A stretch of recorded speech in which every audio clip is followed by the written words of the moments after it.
If you were to start to tackle this, joblessness, housing scarcity, street-level addiction, what are the first steps London needs to take? I would say centering patient voices. So I'm so glad that we're able to have one person with lived experience up here on our panel, but she's one of 6, right?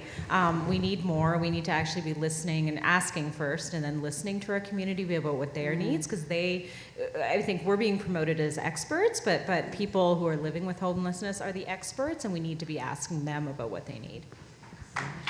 Could you describe one initiative you thought was good that failed, and why? Well, I think crash beds, women's crash beds.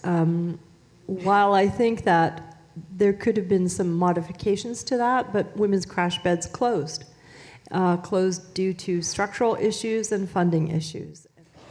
Well, as someone who takes care of people who use drugs, I think from a public health perspective, we thought that pulling OxyContin from the public formulary was going to fix a lot of our street-level drug issues. And what it really did was create a market for fentanyl to come onto the street. So I think that was something that we thought, again, was going to be positive and had all these massive unintended consequences. How do we make some small steps? I mean, I know they're not going to solve anything, but where do we start?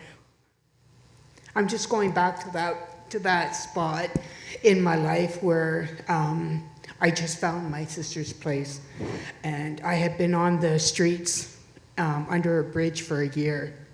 The winter was really cold that year, and coming into my sister's place, that compassion that place had for me. They fed me every day.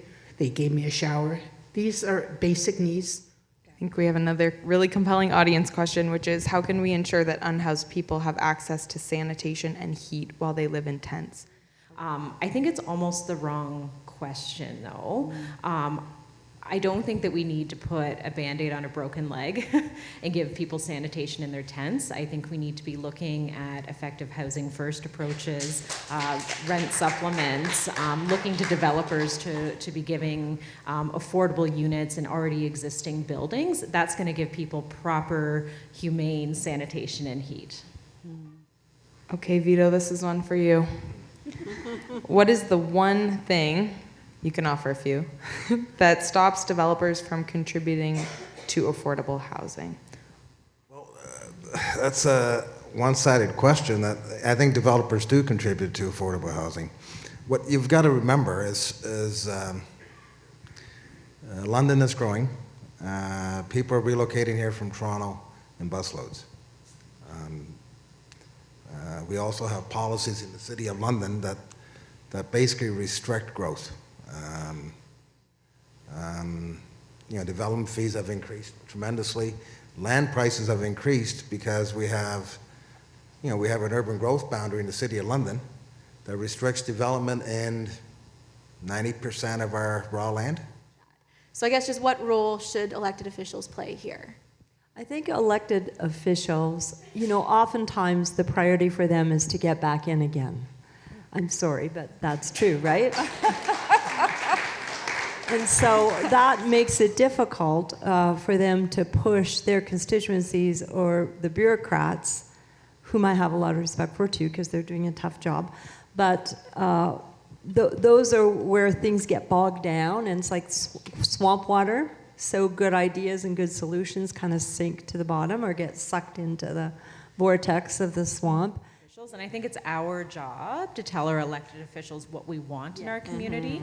And it's our job to bring and help people who have no voice amplify their voice so they can tell their elected officials what they need. How do we walk that line between solutions that require a lot of cash and things that we can do with the resources that we have now, or creative, innovative solutions, I guess, is what I'm saying, that don't require as much cash?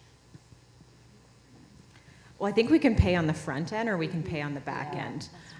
So we can either pay through hospital admissions and emerge admissions and policing and incarceration and street-level services, or we can take that money on the front end and actually house people and give them the resources they need to avoid all of those end outcomes.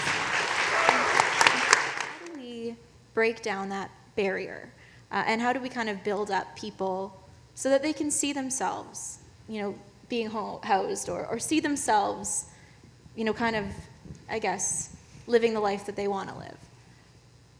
The antidote to that I see is community, is being welcomed into places that are safe, where you feel you are seen. How often do we walk by people and we're sleeping and we just walk by them? So many times people have said that to me, that I feel I'm invisible and I don't count and I don't matter because no one ever looks me in the eyes and says hello, like I'm a human being. What are some players, some pieces in London who are not at the table or who could be helping drive some solutions where we could apply a little bit of pressure, whether it's the folks in this room or us at the Free Press, to say, what are you doing, what are you thinking about, and how can you help solve some of London's wicked problems?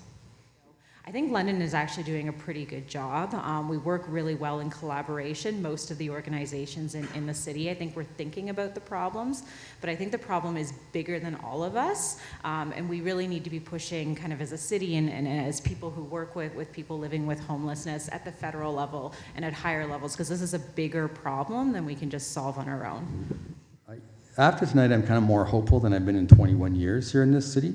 I feel there's change in the room. I feel we all want it, and I had a call for action. I mean, I was hoping to say we could fix it. I don't know if we can, but at least if you could walk out of this room tonight with that on your mind and in your hearts, change. We have to change. That much we can say for sure as a call for action. Please walk out and think about that. Change. Thanks.